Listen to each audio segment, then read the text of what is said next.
You rocking out with LFOD. Tune in to LFOD Radio. LFOD Radio. LFOD Radio. Live free or die. It's the Boom, vets. it's the vets. You are now tuned in to LFOD Radio. Live free or die.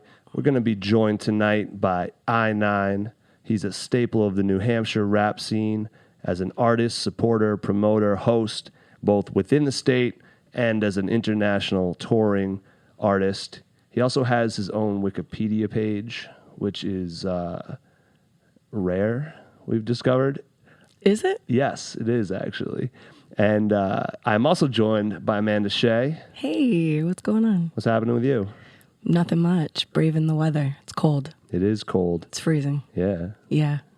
I feel like we need to start bringing a little like heater for you, or maybe get you some hand warmers. I mean, that'd be cool. Or I could just get like a Snuggie. Okay. You know, like the Snuggies that like you just, you know what I'm saying? If that's cool, like I would totally do the show. You were talking about the importance of wardrobe so that we, you know, are distinct in each one. So if you want to do a Snuggie episode. I mean, ain't nobody gonna know what what I'm wearing. So like the Snuggie will just be the Snuggie episode. We could do that. Yeah, we'll do a pajama party.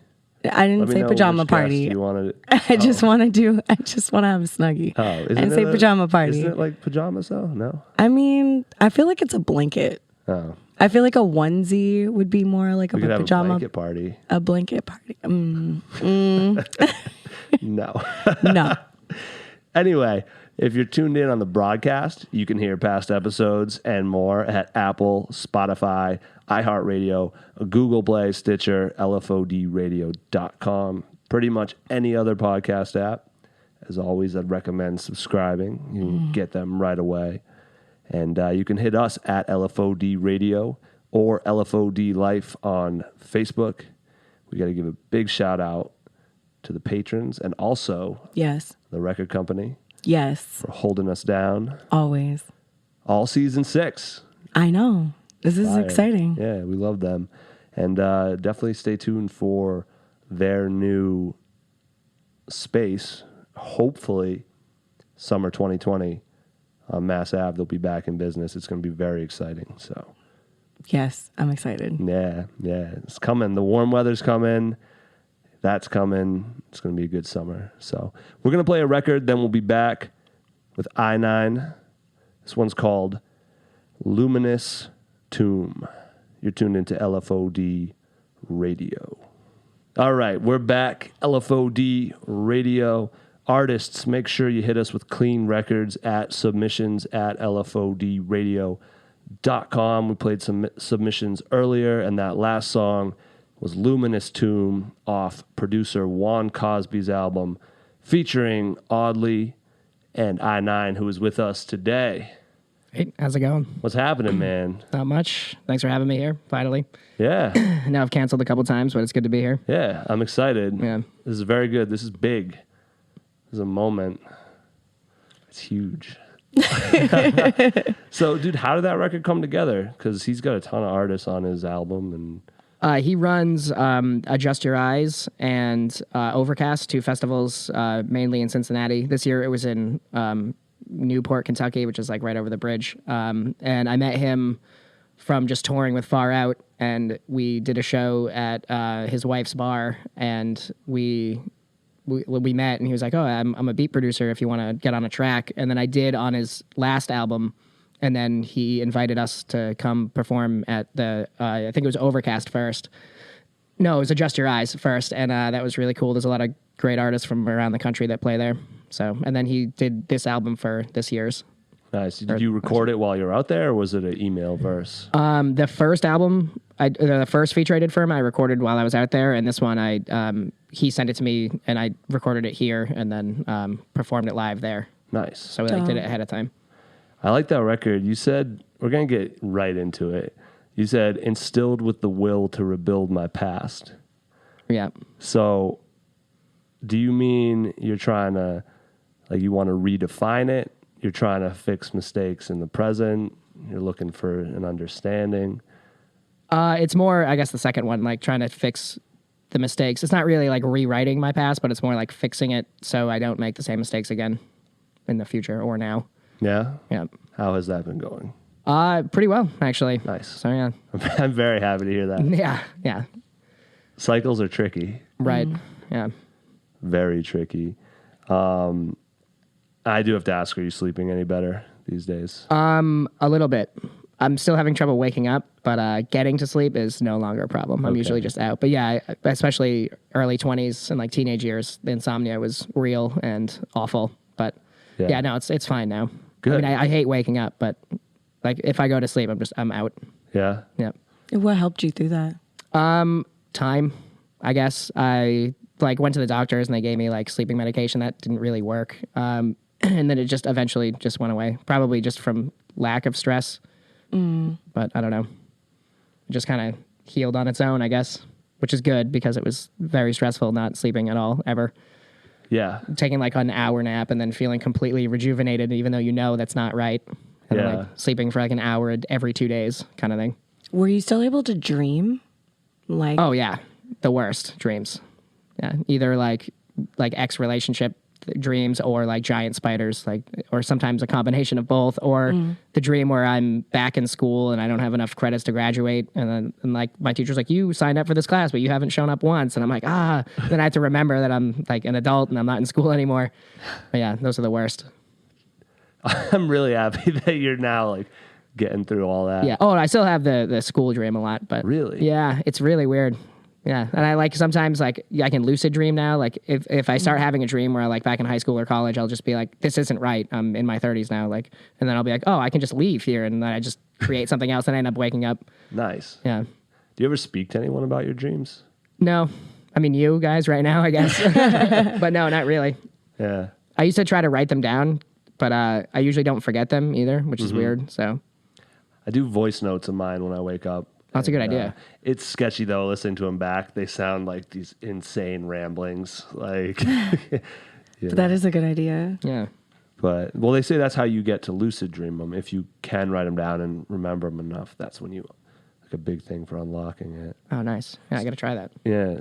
So, because I asked, you just, I mean, the first two albums, Insomnia, Narcolepsy, and then I noticed A Little More Than Low Key is what you're working on now. A little right? above low key. A Little Above Low Key. Right. So that's why I thought maybe the sleep had returned, which is good. Right. Well, there's also Afraid to Dream, which is You're right. That's actually technically my first one, even though it got released second. And Narcolepsy Sessions is the remix of Insomnia Sessions with Shoop doing all the beats. Mm-hmm. But yeah, now that it's better. Now Asleep. is Shoop doing all the beats on A Little Above Low Key? Yep. That's yeah. awesome. It's really good. Shout out to El Chupacabra. Yeah. Yeah, because you are, so, and also congratulations, you just semi-recently passed the 10-year anniversary of Insomnia. Yeah, I didn't do anything for it. It totally passed me by. It was September 16th of this year would be the 10-year anniversary. I did a 10-year for... Oh, no, I did the 5-year anniversary for it for Narcolepsy Sessions, and then it kind of just passed. Oh, I was on tour, so I completely forgot about it. Yeah. Yeah. So what can people expect from the new one then? Because it has been quite a while since your last full length. Right. It's a lot like a sister album to Dissembler, which was dark and kind of negative, I guess, in tone. Even the song We're Alive, which people think is mostly positive, it's kind of not. Like if you listen to all of the lyrics, it's more like a finding positive in the negative, but still kind of breaking even at least, or at most breaking even. But this one is a lot more like upbeat and just positive, I guess. Okay. And just like dealing with life and just being happy that you're alive instead of anything else. Right. Which is crucial. Yeah.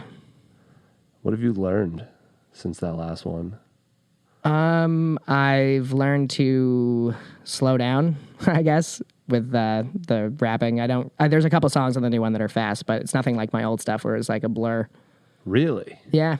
Yeah. Well, there's one of them that's pretty fast, and it's got Chesky and ADM and Seth on Gray on it, and Okay. we all go pretty fast on it. But other than that, it's pretty like slowed down. Are you expecting like pitchforks? Are the fans going to be, are they okay? I don't know. Yeah, they'll have to deal with it. I mean, I still am gonna do like if I do live, I'm still gonna do old stuff like Deteriorating, which is fast, but Yeah. and Typewriter. But What made you want to slow down? just writing fast songs. It became like like a gimmick, I think, like, and which I never wanted it to be. And like I see other artists like from local to professional that just they use that as like their every song is just like chopping. Yeah. And then and it's also really hard to write because like if you do a fast song, like a normal 16 is like now an 8. So you have to write double, and I don't know. It's a lot easier, and it's like you can't really express what you want when you're going that fast because it's more about like the syllables and the timing instead of what you're trying to say. So yeah, and it's Good point. It's a nasty box you can get in. oh, too. definitely. As you see, there's people who major artists who are very much stuck in it. Exactly, And it yeah. really hampers them. You know? Yeah. And then like artists like Twista, like if you hear a song that's like slow, people will be like, well, I'm just gonna skip this and go to the next fast one. Like they only want to hear him go super fast. Yeah. That's what I didn't want to have happen. Did you mean to take this much time off to like reevaluate that, or was it just you were doing other stuff? I was doing other stuff. I was in a couple bands and just doing other things in life. It wasn't really. It's not. I didn't take the time off just to learn to go slow. It just kind of happened. Yeah. Where I mean, Dissembler was. I don't even think there's a fast song on Dissembler, which was my last one. But yeah, it's just easier. That's what's up. Well, not easier. It's but not. It's not. You're right. It's easier to get what I'm saying across to people. Especially because like my whole career, people are like, "Oh, I love what you're saying, but I don't know what you're saying." It's like, "Oh, cool, great.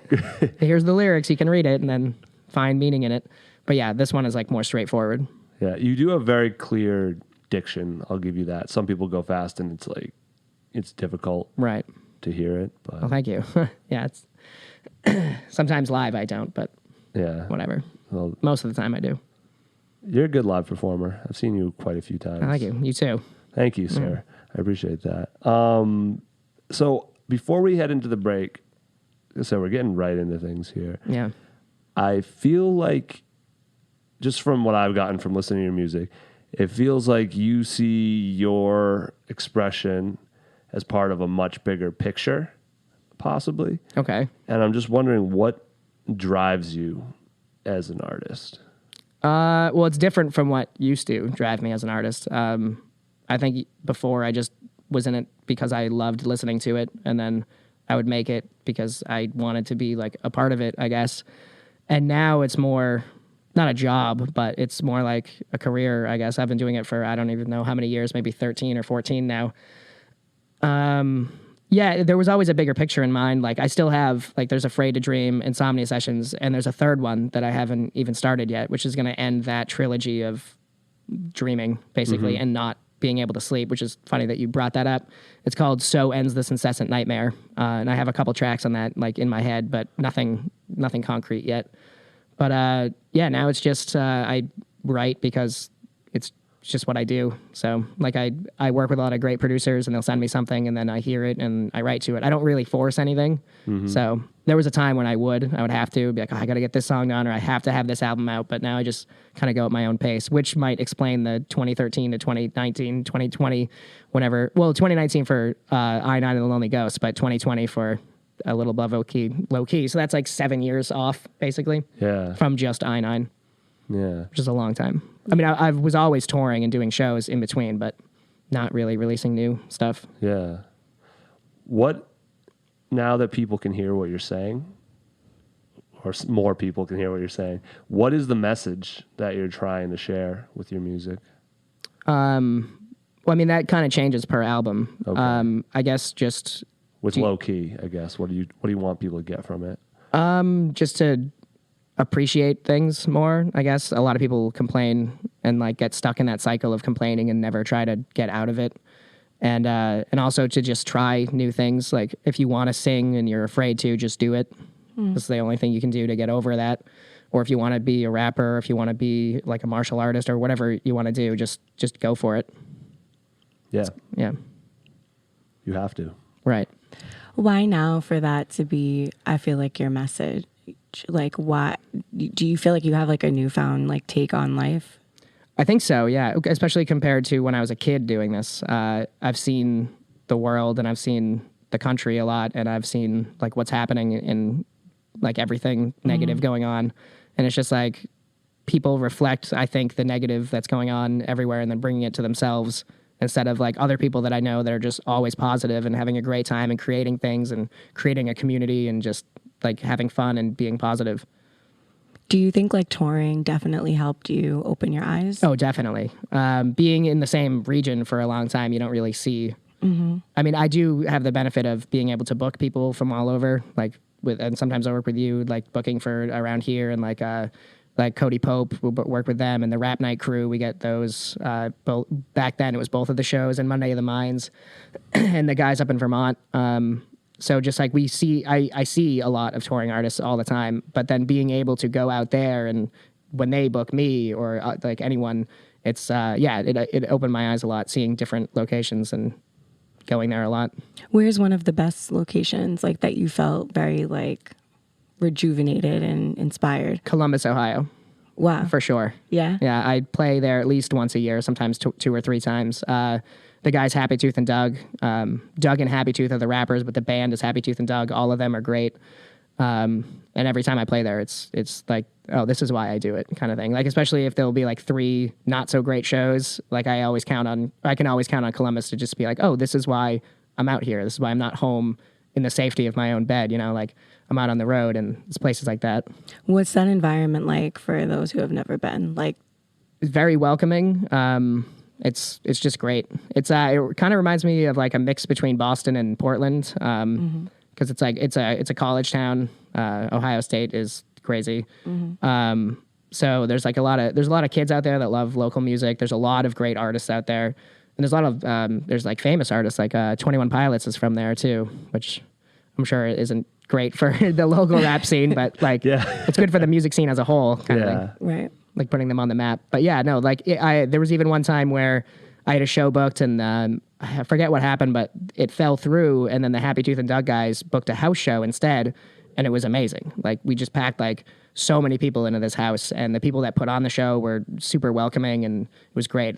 Everyone sold a ton of merch, and it was just like a really positive vibe. That's awesome. That's dope. Shout out Columbus, Ohio. Yeah.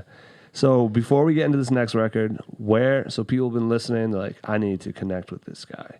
Where can they find you on social media? On everything. It's at Eyenine747 on Instagram, Twitter, and I think that's it for that. And then just Eyenine on Facebook, and yeah, that's about it, right?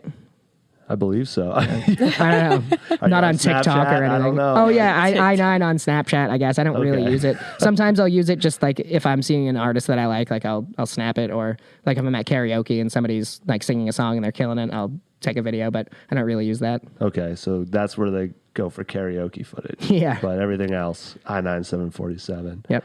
We're going to get into this Least Amount record, which is, this is from A Little Above Low Key. Yep. And unless you've heard me do it live, this is going to be the first time you're hearing this. So Wow.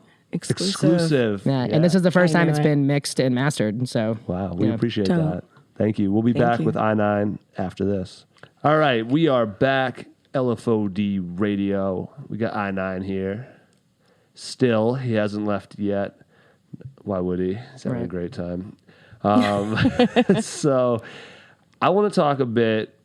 We'll get back into you, the musician, but I want to talk a bit about the scene because, as I said, you are, I guess, did I call you a pillar? I might have. I think so. You're a staple. A staple, yeah. I consider you a staple because you're very active within the New Hampshire hip hop scene, both at Rap Night, throwing your own shows, hosting karaoke, and like through that, it has led to a lot of collaborations, etc.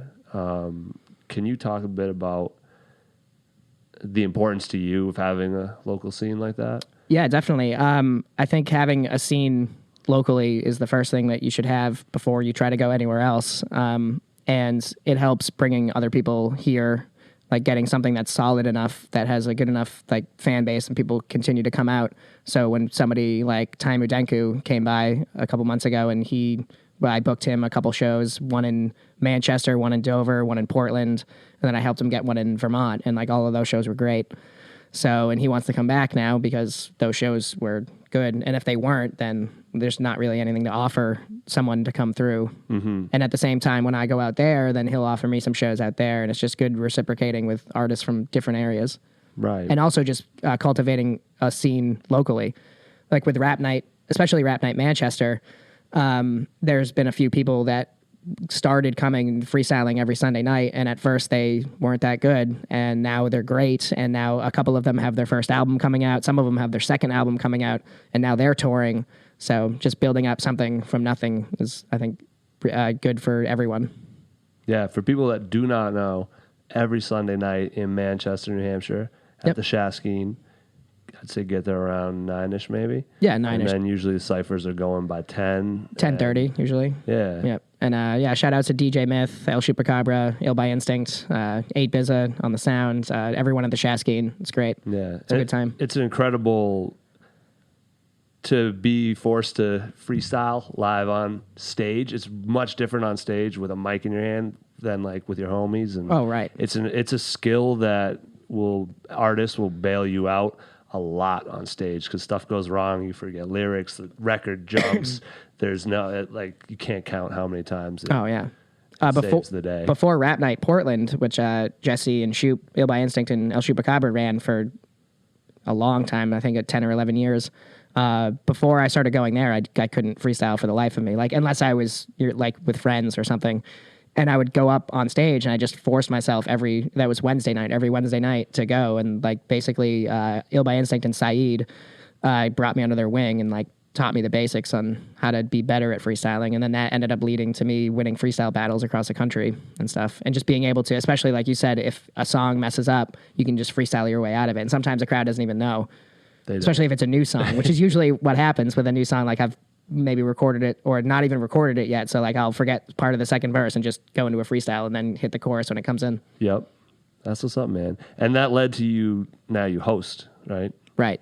We started, I think it was like a good amount of time. I think it was like 6 or 7 years into Rap Night Portland. From when I started going, we opened up Rap Night Manchester, and it'll be on its 7th year this year, I think.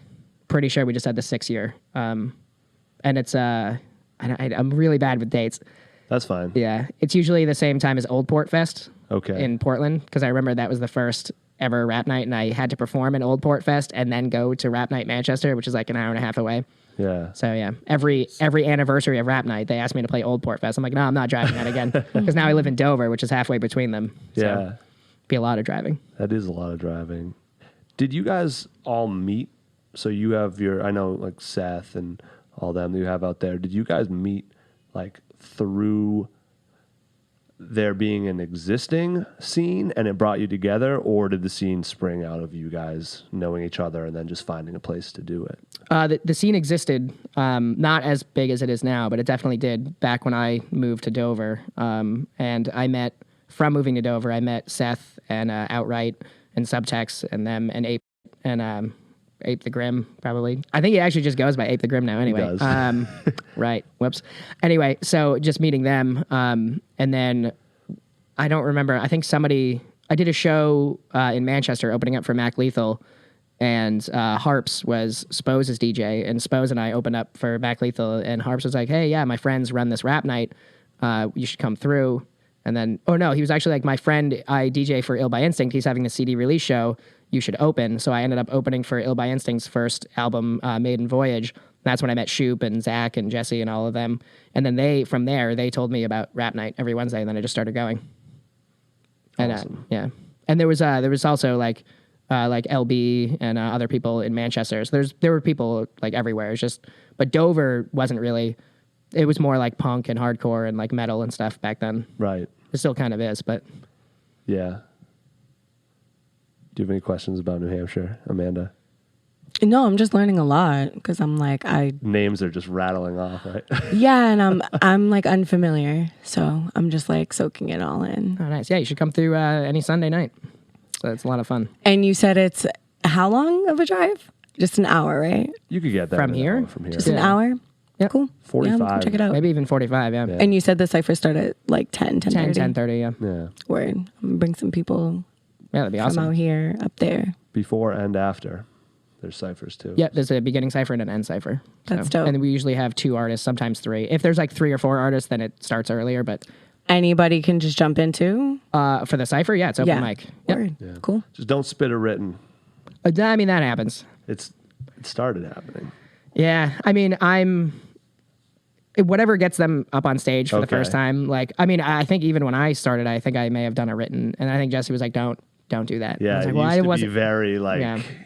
get dissed off stage for it. But like a couple people, I remember they would start and they would jump up and do a written, and then after the written was over, they'd freestyle a little bit just to get their feet wet, and then now they never do writtens. So I try not to frown upon it unless I see it happening every Sunday with the same person. I'm like, hey, you should probably try to freestyle. Right.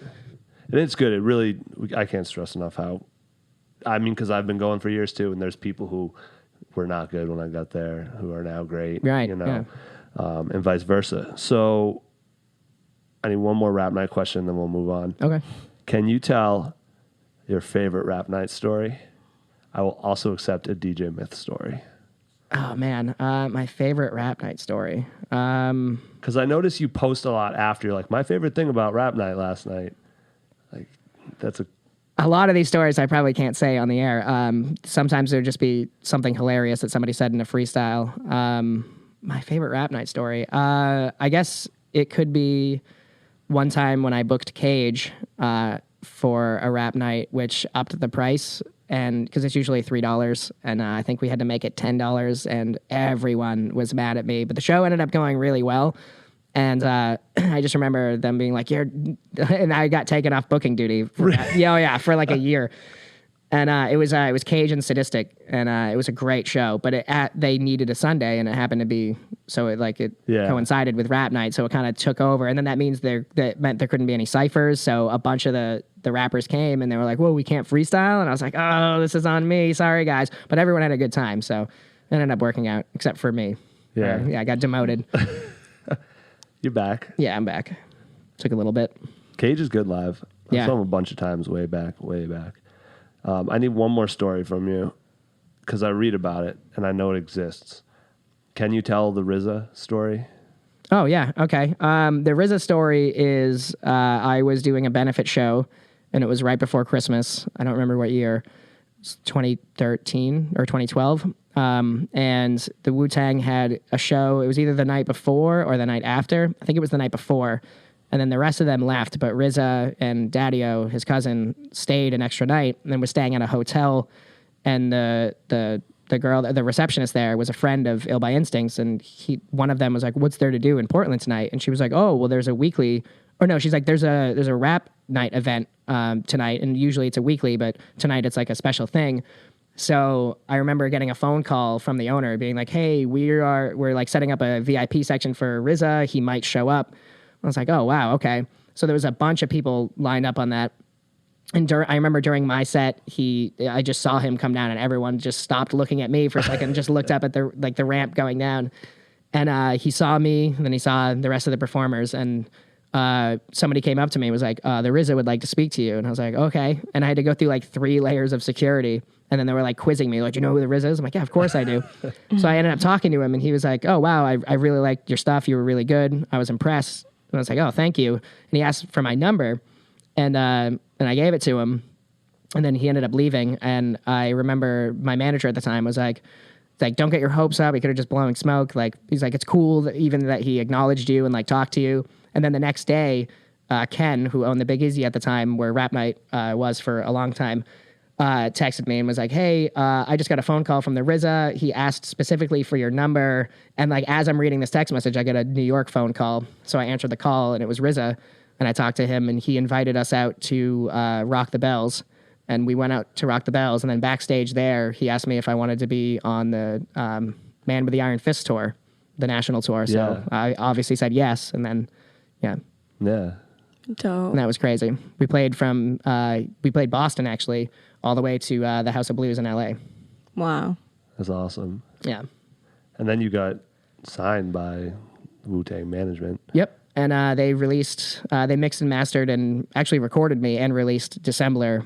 This time I recorded A Little Above Low Key myself, and it got mixed and mastered by them, and it's releasing sometime 2020, hopefully soon. That's awesome. Yeah.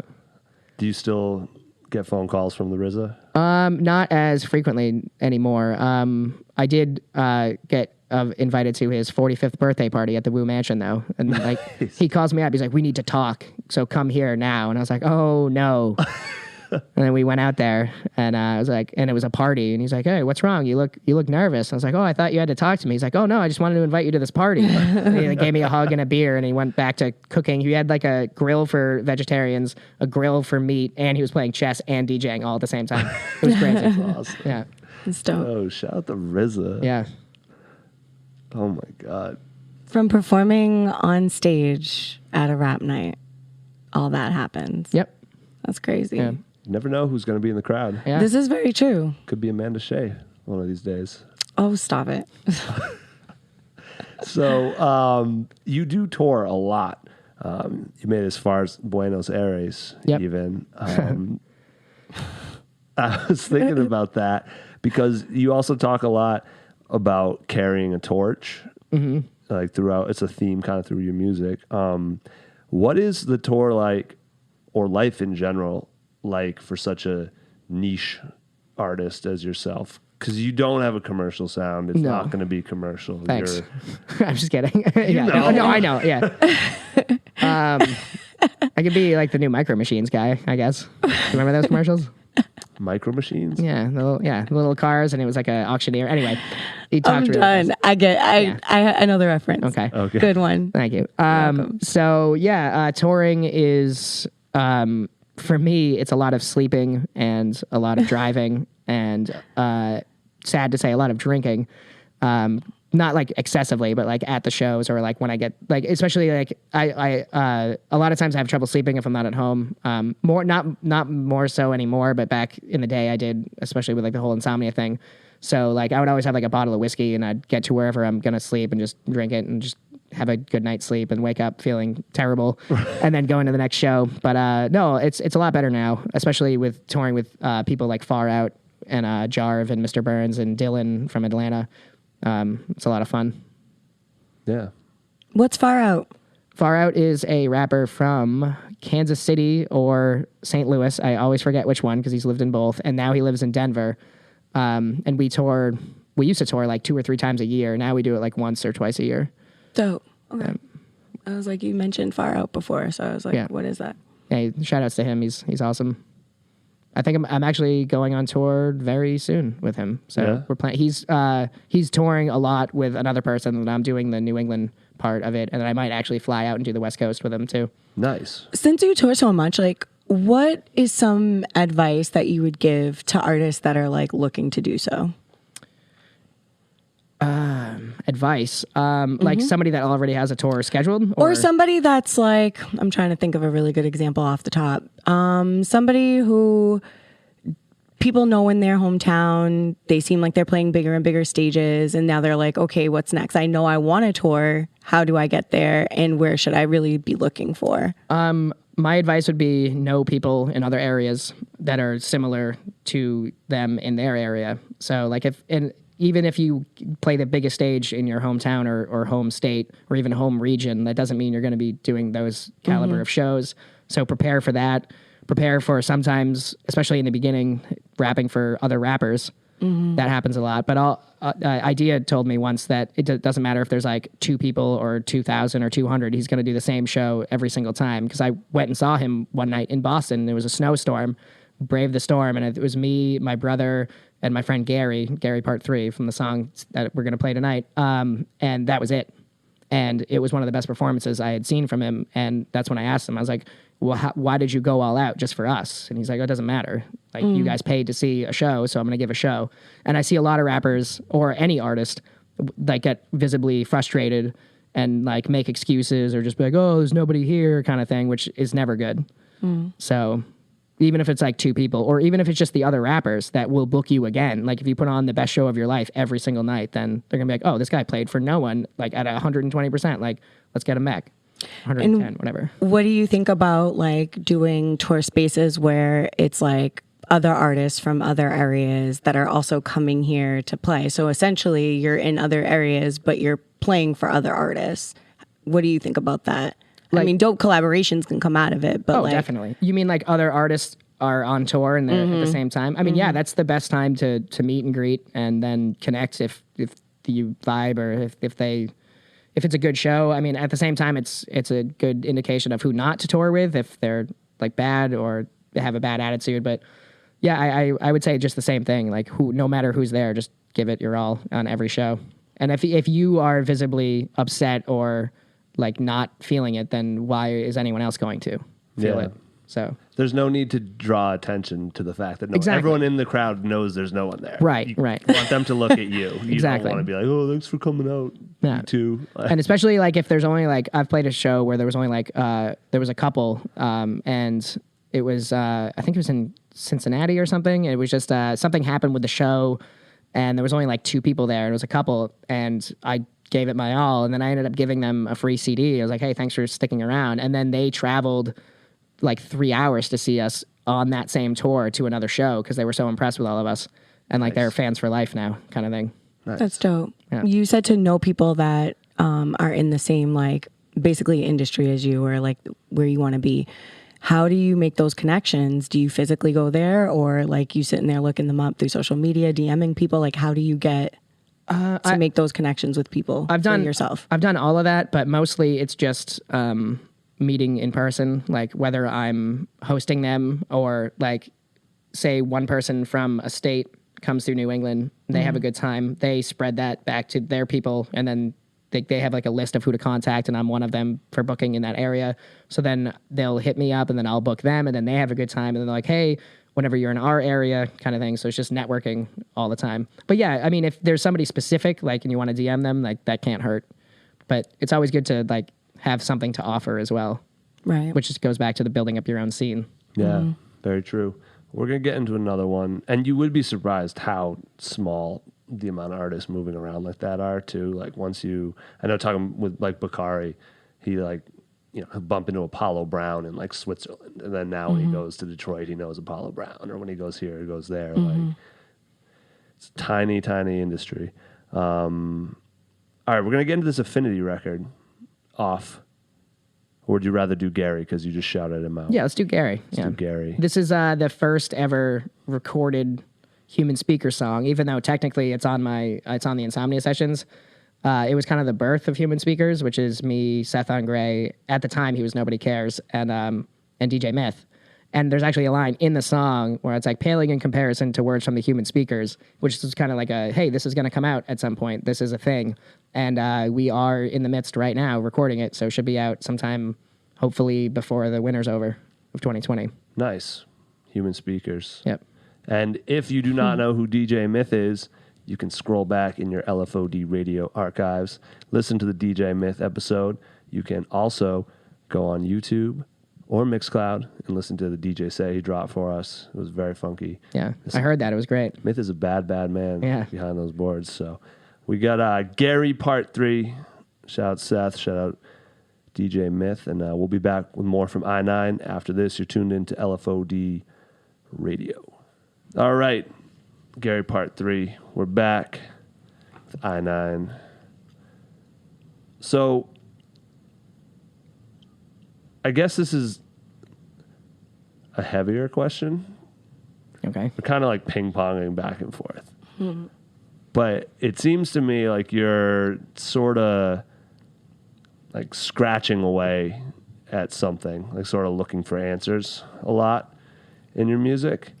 And but you also say things like, we ask for what we already have, which is a very astute observation. So it sounds like you're trying to figure things out, but a lot of times you like actually do have it all figured out already. You just kind of need to, you know, break out of whatever that was. Right. It sounds like you may have broken that cycle. More recently, yeah. Has your music changed through that? And is it possible that before you might have like, did you ever feel like worried about like, what if I become happy? Like, will my art suffer? That's a good question. Yeah, I used to think that all the time. I used to put myself into situations where I know it would affect me negatively so I could write. back like a long time ago, and now I don't really need to do that. I can. It doesn't really come from a place of like anger or resentment anymore, which I think reflects in the newer stuff, especially Dissembler and A Little Above Low Key.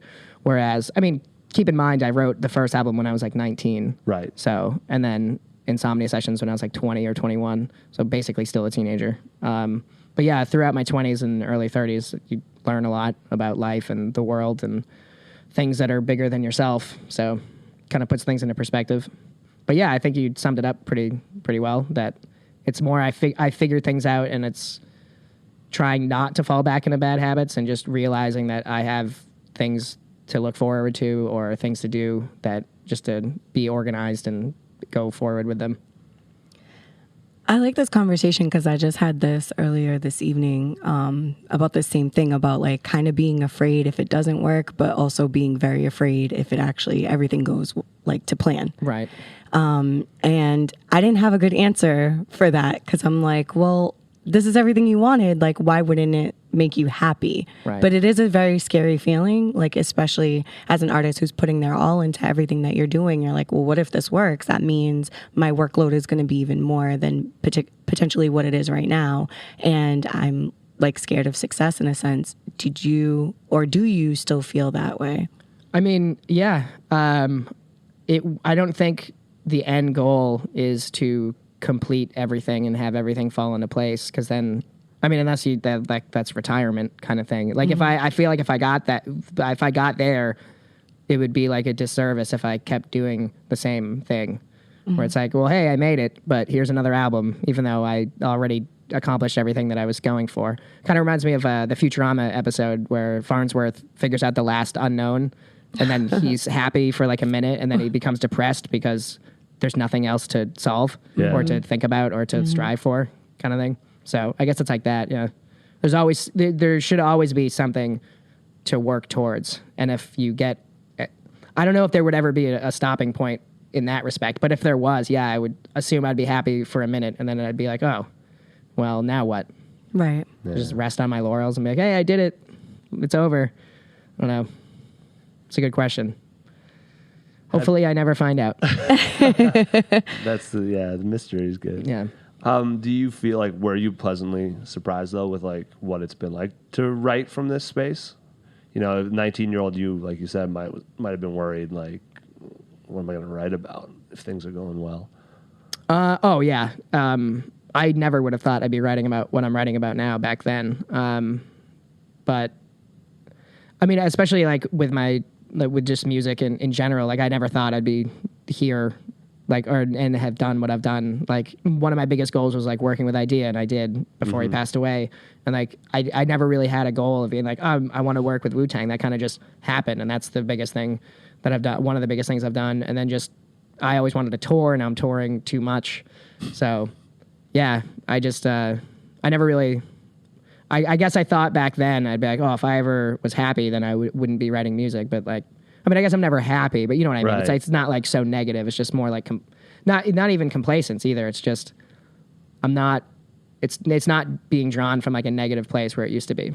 I hear that. But a lot of, some of my friends and like fans especially have told me like, be like me drawing from negative things and then putting it into music has helped them with the same experiences. And they're like, oh, well, it's kind of like when I listened to Glassjaw, Everything You Ever Wanted to Know About Silence, that was like a breakup album, and that helped me through my breakup. And then Afraid to Dream was a breakup album that helped people through a breakup kind of thing. But also like that's 19 years old, 21 years old kind of thing. Like I've been through breakups in my adult life, and I haven't even written a song about it because I've just moved on kind of thing. Just found something better to write about. Yeah. That was another conversation that I had recently. It was like where you're an artist that like you talk about pain and emotions and like everything that you've gone through, and it resonates with the audience. Like, what if those things go away, or you no longer write from that space anymore? What kind of audience are you going to draw, and will you lose the audience that you currently have?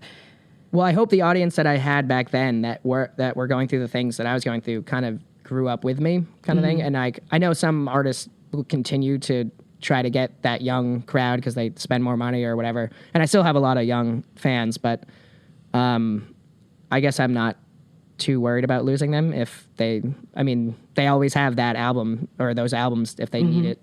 So it's kind of like when the same thing where people are like, oh, you ruined my childhood remaking Ninja Turtles or Transformers. It's like, well, it didn't erase all the other stuff. You can still go back and watch those.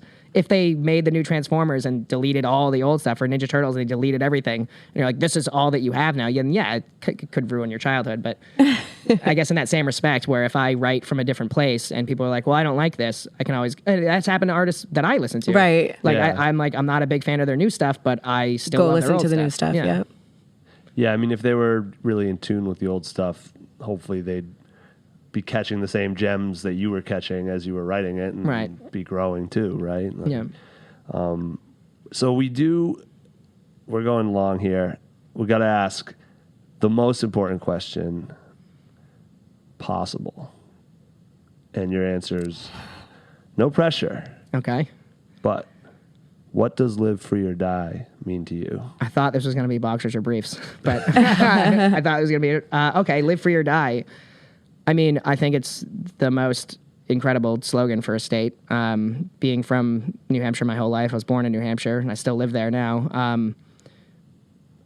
I mean, I know it's been taken in weird places like, oh, if you take my freedom, I'd rather be dead. I just think it's like live life now and be free to do whatever you want kind of thing.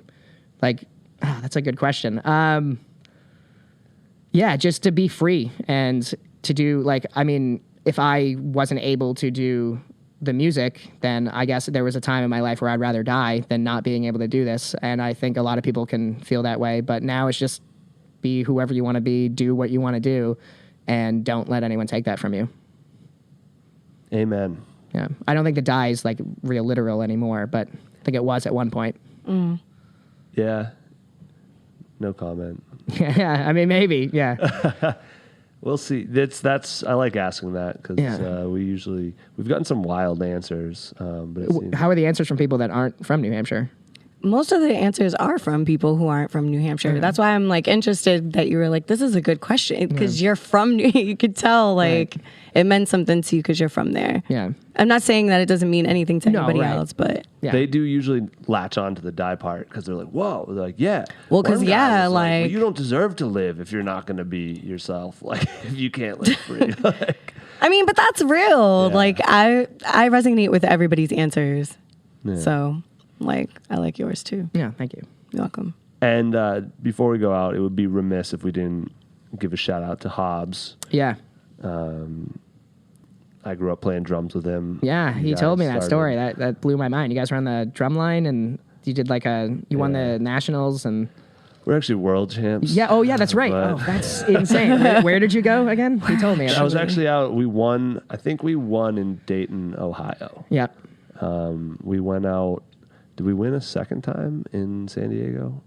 Ohio for the win again. Yeah, right? You saw that? You Dayton, saw Ohio that? was where we did it. I haven't played there yet, but I want to. Columbus and Dayton. Yeah. And Cincinnati. OH10. And Cincinnati. Yeah. Yeah, that was. I talk about that a lot in the Ray L episode. If you want to really dig, it's like Okay. episode like 30 or something like that.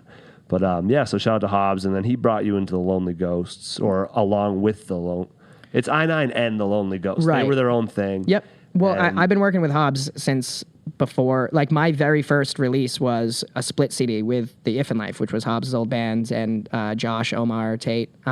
They were like a post-hardcore, I guess, band. They were crazy. I loved them, and I did a couple tours with them, and I would sometimes like rap in between bands. Like I would just go sometimes, and they're like, "No, you got to rap." So I'd do a song or two in between bands, and then we would always end with "Bulls on Parade," a cover of all of us. So, and we actually wrote Affinity years ago, and that was right after the If in Life stopped, and it was before the Lonely Ghost. Hobbs and I got together on just for a throwaway song, not a throwaway song, but just like a one-off. Yeah.